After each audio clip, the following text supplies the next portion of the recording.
Welcome to the Red Sox Time Machine, a podcast covering 6 decades of Red Sox memories from Yaz to Roman. The first episode is my favorite Red Sox memories, my top five going back to the 1960s. Here we go. Number 5. I was 8 years old in 1964, and on July 5th, my dad took me to my very first Red Sox game. I was pretty pumped up. I had only seen them on TV, and I was a casual fan at that point, not really well aware of everything that was going on, but I loved baseball, and I thought I loved the Red Sox. So in 1964, to give you an idea how small the crowds were for this perennial 10th place team out of 10, when the crowd started to chant, "Let's go Red Sox," nobody clapped their hands. They just grabbed the empty seat bottom next to them and went.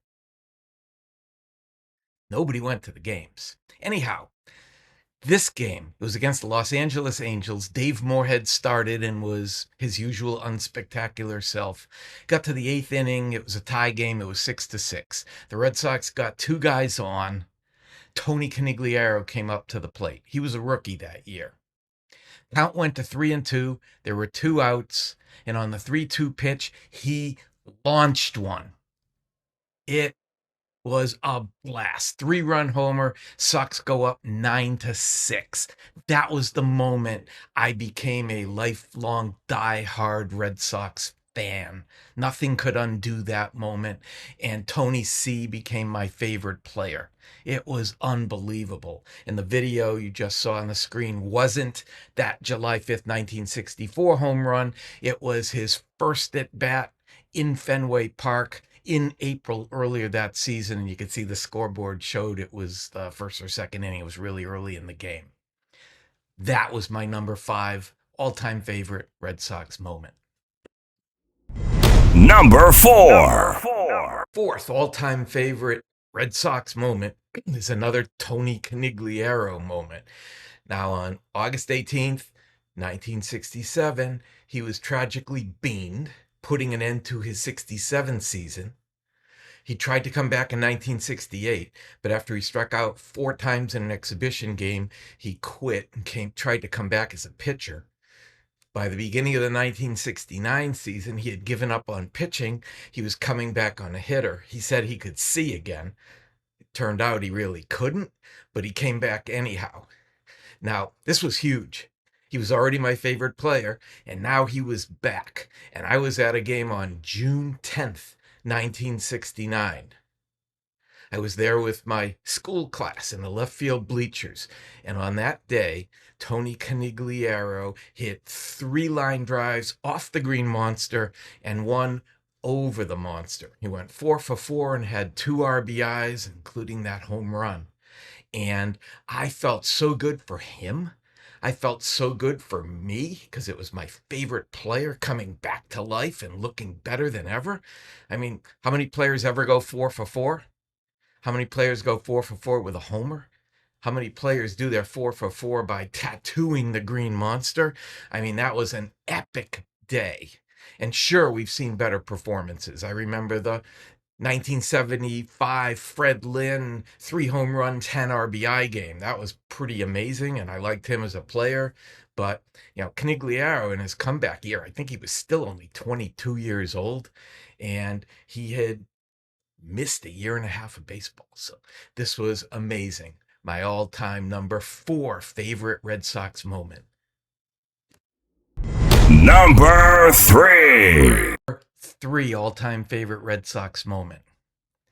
I was at a Red Sox game 2007 with my best friend and his 2 sons. Red Sox, Yankees. It was a rivalry for sure. It still was back then. And Manny Ramirez, easy for me to say, Manny Ramirez come up to the plate and he launched one. Home run. That brought the Red Sox 1 run closer. But it was absolutely awesome when J.D. Drew came up right after Manny and he hit one out. So that was back to back. The crowd went crazy. But not to be outdone, Mike Lowell came up to the plate and he hit one out. Back to back to back. The crowd went nuts. And then Jason Varitek came up, right-handed, and he hit one out. I'd never seen that before. 4 consecutive pitches, back to back to back to back home runs.